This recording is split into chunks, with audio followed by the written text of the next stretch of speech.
Oh my god, that gecko.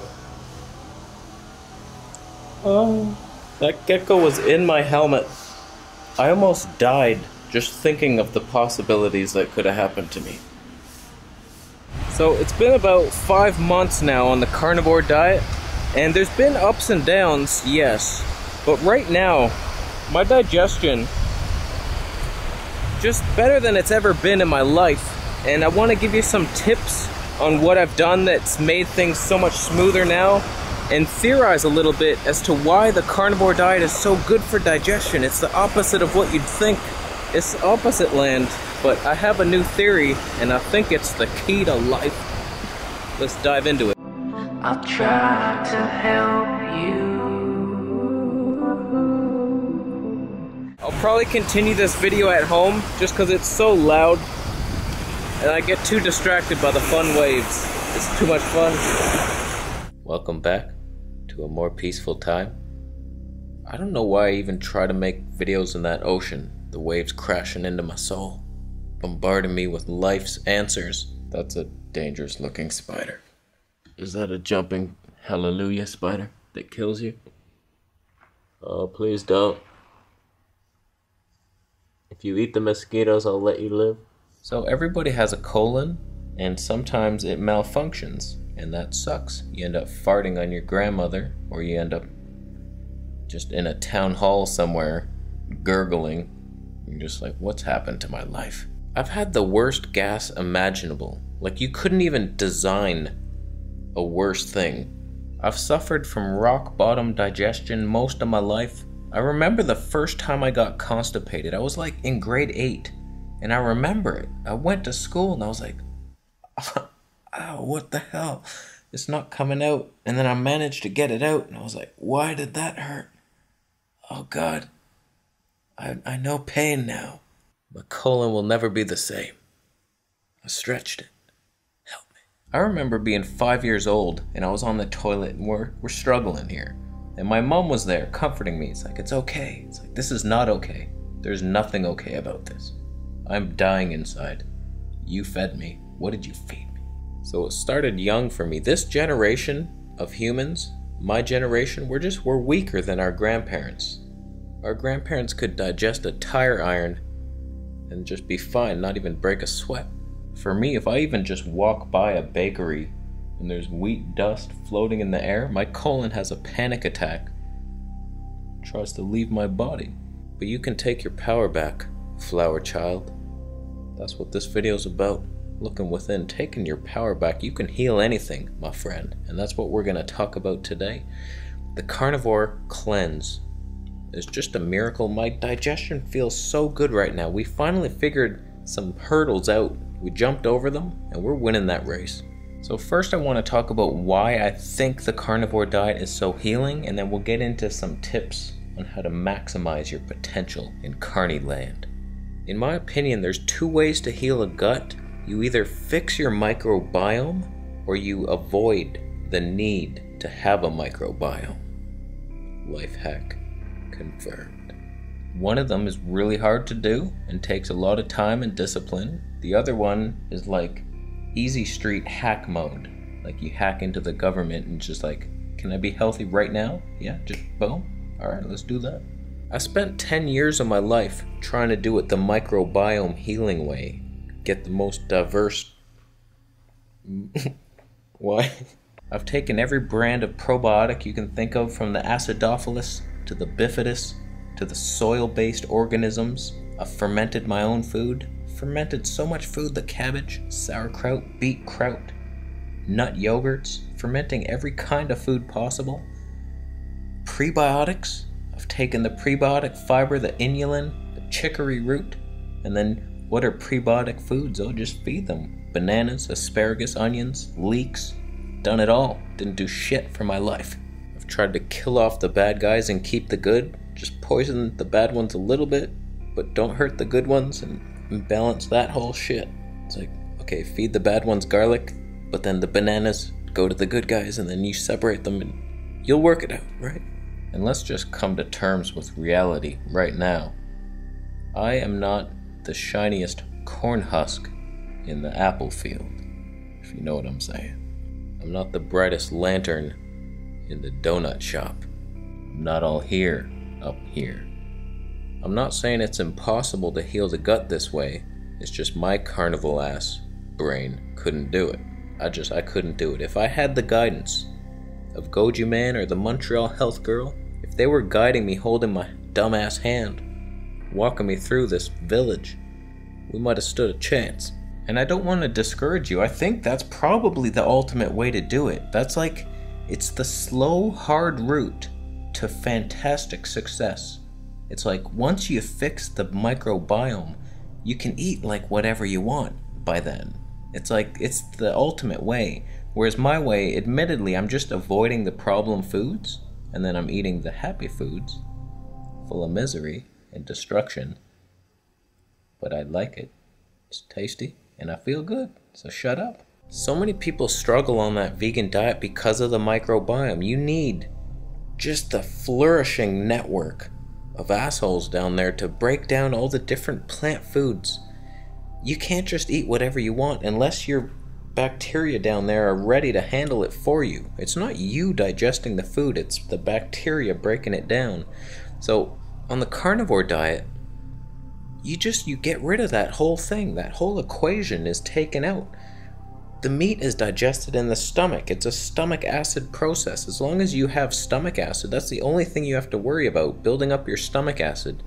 The meat is digested there. It's not dependent on the microbiome.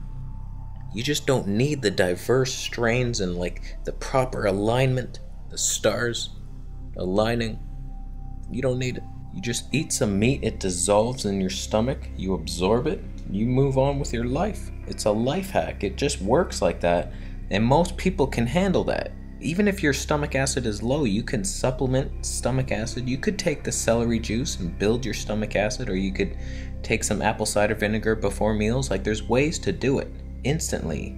Whereas the microbiome, it's like, even if you take probiotics, they don't just latch onto your colon. Most of them just disappear. They're either killed immediately in your stomach acid, or they just float out of your body. It's like, we digested some things and now we're leaving forever.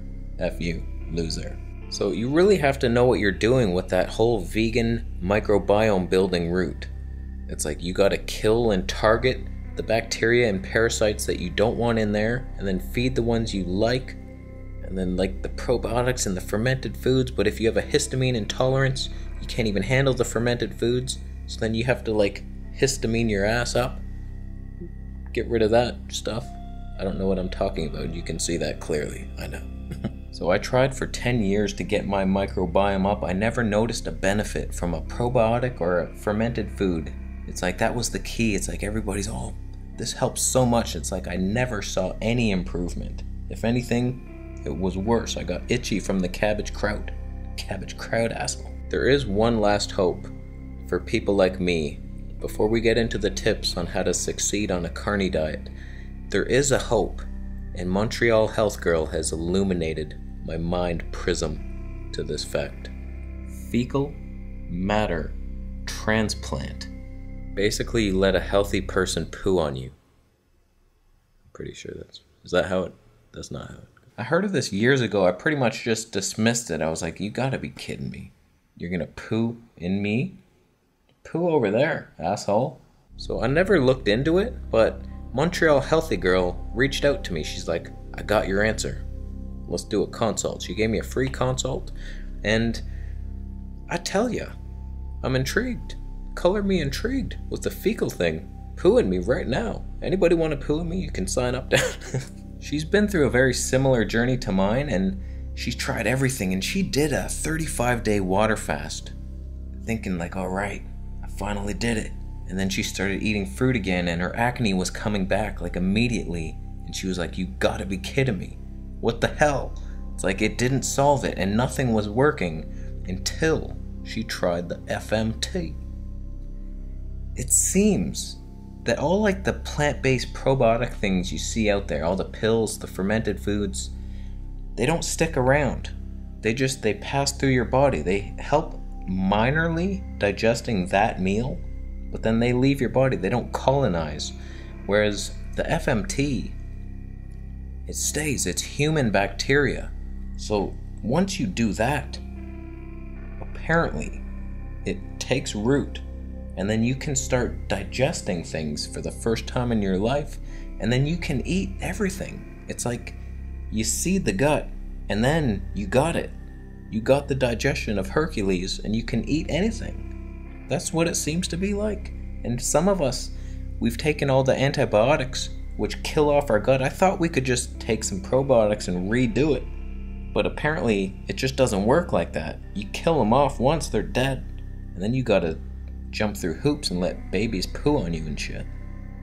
That's what we're doing now. So I'd be lying if I said I wasn't intrigued, and I kind of want to do it. It's just expensive. I didn't realize how expensive it was. I thought it was just like you buy some pills or something and you eat poo, but that's not how it works. It's like thousands of dollars, and I would do it. I would do it. If you have any suggestions for a clinic that does it, and they're really good, highly recommended, post it down below, and I will delete your comment. I love doing that. But yeah, I'm intrigued. She went to one in Europe, and it's really expensive. And I'd love to do one in Toronto. Thailand, I'm not so sure about. They'll give me pig poo or something. I don't need that. So in my opinion, if you want to do it the microbiome building way, that might be the key to it all, the fecal matter transplant. So talk with Montreal Healthy Girl, she knows more about it, or do some research. But it's either that or Goji Man's approach. I believe like those will do it if you want to go that route. If you don't, like me, you just want to take a shortcut to happiness. Because Goji Man didn't come around until like 2 weeks after I had already changed my diet and I was already feeling so good. I was like, why would I stop? I can't stop now. So if you don't want to do that, I got some tips for you. First tip is just eat fatty meat and love yourself. That's the healingest, soothingest food on your colon. It just glides. It glides. The cholesterol massages you.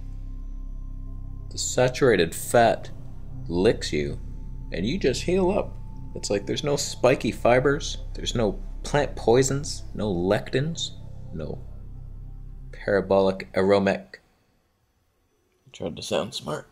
That blew up in my face. But you get rid of all those phytates, and the oxalates, and the histamines, what's the other one? Salicylates, phytic loserates. It's like you get rid of all that, no longer poisoned and stabbed. Feels great. So just eat fatty meat. I'm not a fan of extra fat that isn't attached to an animal. I don't like pig lard. Eat the pig belly, that's a natural thing. Separate the lard from it, you could F yourself. I do not do well on it. I don't do well on coconut oil, lard, tallow, fish oil. It's like anything supplemented and separated from its whole food. Eat the whole food, just like whole food plant-based, whole food animal-based. Do it. If you were to eat meat, you would kill something and then eat the whole thing. You wouldn't just waste it. You wouldn't just eat muscle meat and throw out the organs. You got to eat the organs, the fatty bits, the bones. What can you do with the bones? Can you boil it, make a bone broth? That seems to be key. The glycine and proline, giving your cells the ammunition to heal itself. So balance it out. Whole foods, whole animal, not too much protein. That can kill you. You try eating nothing but chicken breast and you'll see the powers of too much protein. Welcome to Nausea Town. And slowly moving through you, Stabby Town. Second tip is salt. My goodness. Salt is the key to life. You need a lot of it. A lot at least. I'm at like maybe 1.5 teaspoons of salt. Maybe a little more every day. Half a teaspoon in a liter of water when I wake up. Drink that down. I stopped adding the potassium. Somebody left a comment, and I thank you so much. They're like, potassium constipates me. I'm like, I've been adding potassium every day. Color me intrigued. I removed it. Started pooing like a champion, racehorse. I was like, holy shit. It's like it's the sodium balance that's so different on a keto style diet. You need so much more salt. And if you supplement potassium, you either need to increase your salt tenfold or just get rid of the potassium. Just get rid of it. So that helped me so much. Half a teaspoon of real salt too. I was having this Thai fleur de sol. It sounded natural, the most natural one I could get in the store. And I just ordered some Himalayan salt and Celtic sea salt, and I feel 10 times more hydrated on that Himalayan salt. I'm just so hydrated right now. And that's one of the keys to pooing, is hydration. That's like the main thing. It's like if you're constipated, your colon is dehydrated. All that poo just lost its water, and it's a rock in your colon. You're pooing rocks. So up that salt, add it to your water, add it to your food, add it to your water after the food. Don't drink water near your food. It's got to be hours before and hours after. Like a good 3 hours after. I used to get so thirsty after my meals. A fruit meal? So much water in there, but the spiking sugar just thirst. Third tip, digestive enzymes seem to be helping me. I have 3 of them with my big meat meal. It's a 1 meal a day thing, and it helps. It seems to help. I don't know, it might not be responsible for what's helping me right now, but I feel fantastic. Fantastic. And it's just, I take Enzymedica. They're a good brand. There's no fillers. There's no weird shit in there. I take 3 of their basic capsules, and that should last me months. It should last me 2 months. So, we're good. Fat content is key, but I'm just warning you. I wouldn't suggest the tallow or any added oils. Just try to make it whole fat, and you will flow better, my friend. Coffee, that's a fun one. Usually I drink my liter of water in the morning, and then I'll have a bowel movement, and then I drink some coffee probably 2 hours after I wake up, and then boom, another bowel movement, and I'm just like, look at me every day on a carnivore diet with no fiber, no pain, no gas, no bloating, pooing every day. Holy shit. So after a while, you can start adding in new foods. I've been doing this for about 5 months, and I've experimented with some foods, and some have not gone well. The nuts and seeds, the tahini, didn't like the way that was feeling, and it was gross anyway. I was like, oh darn, I'm gonna miss that. I've added some avocados back. Phenomenal. 0 symptoms, 0 bloating. I get some plant fats. It could be healthy. Holy shit, might be the healthiest thing I'm eating. I don't know, but it doesn't irritate me. It's a friendly fiber, it's soft. So I'm loving that. And you can start adding foods back, but do it slowly. Don't do it like I've done it. I have made so many mistakes. I just preach this. Add 1 food per week and test it for a full week. Because so many times, like I added oranges, beef, and increased my fish oil, and I started breaking out like crazy, and I have no idea which one caused it. So I just set myself back a week without knowing which one was the culprit. It's so stupid. Just add 1 thing back and let it go. See, because you could react like 3 days later to that. So if you get too eager, you're dead. Last little tip, and it's not on digestion, it's just important to get enough omega-3. Eat some fatty fish. Eat some of the small ones that don't accumulate so much mercury. And you need iodine as well, so it kills 2 birds with 1 fish. You just eat some fish or some shrimp, or the shellfish, that might F you. So try some salmon or some sardines or something like that. And I just feel so much more energized after having the iodine-rich foods, where the fish oil pills do nothing for me. I'm not going to take them anymore. I still have a bunch. I'm just going to stop it. Because you'd think, oh, fish, because of the omega-3. Stop thinking like that. It's the fish that's healthy, the whole thing. So we need that iodine because our thyroid lowers a bit on the keto style diet, and we can pick it up with some iodine-rich foods like seafood. So try that in your life. Let me know how that goes. So I think we're done here for today. Those are my tips. You can either go the microbiome building way or the carny way, which doesn't need a microbiome. I have no idea what my microbiome's doing. All I know is they're not party animals, and they just shut up. So we're done. Thank you so much for watching the video today. Consider giving it a thumbs up if you liked it. Thumbs down if you held on to a walrus's tusks while he swam to get food and you took the food before he could get it. And then he stabbed you in the thorax, and you blamed him for your own rudeness. What am I doing with my life? What have I done? Just, they get dumber and dumber, don't they? That was a good movie, by the way. Not the second one so much, but the first one was good. So we're done. Carnivore Cleanse ebook on the way. It's being written right now. It's gonna have fantastic tips. You can get the Monkey Strength ebook in the meantime to hold you over. I'll leave. Subscribe though for more videos, and I'll see you in the next one.